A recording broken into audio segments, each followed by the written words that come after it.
Salut Cadet. Bah oui, tu poses une bonne question. C'est un peu comme un encouragement, on avait dit, hein.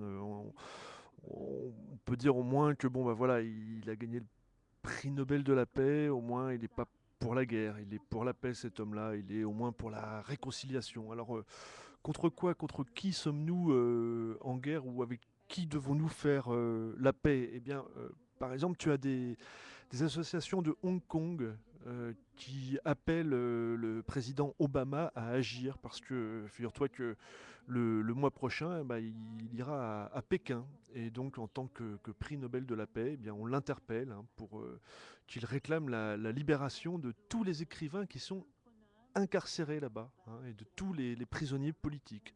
Ça, c'est quelque chose qu'un prix Nobel de la paix doit faire et avec le pas qu'il a, comment on appelle ça, le poids qu'il a, hein, et bah, peut-être qu'il sera entendu. Donc il faut lui donner sa chance. C'est un encouragement. Voilà, faut pas le prendre autrement. C'est un message aussi qui est tourné vers l'avenir. Et tu sais on est en guerre hélas, et on doit faire la paix, hélas, et tu le sais bien, avec notre planète.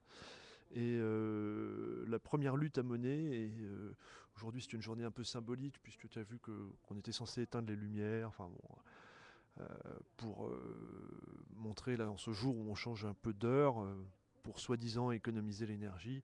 Enfin bon, voilà, on a quand même une guerre à mener qui est, ou plutôt une paix, une réconciliation à mener, qui est celle de notre planète, hein. On doit se réconcilier un peu avec nos éléments. Et je sais que tu sais que le président Obama est engagé dans ce combat.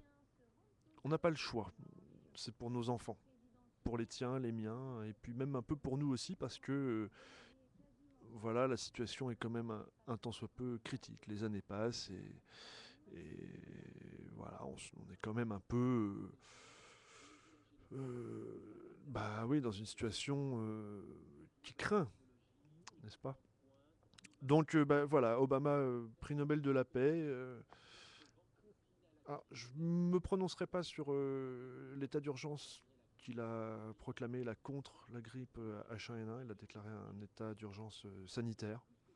Visiblement, il part en guerre contre le virus. Je ne me prononcerai pas là-dessus parce que c'est un peu hors sujet par rapport à ce que tu dis, mais je pense qu'il y aurait aussi des choses à dire.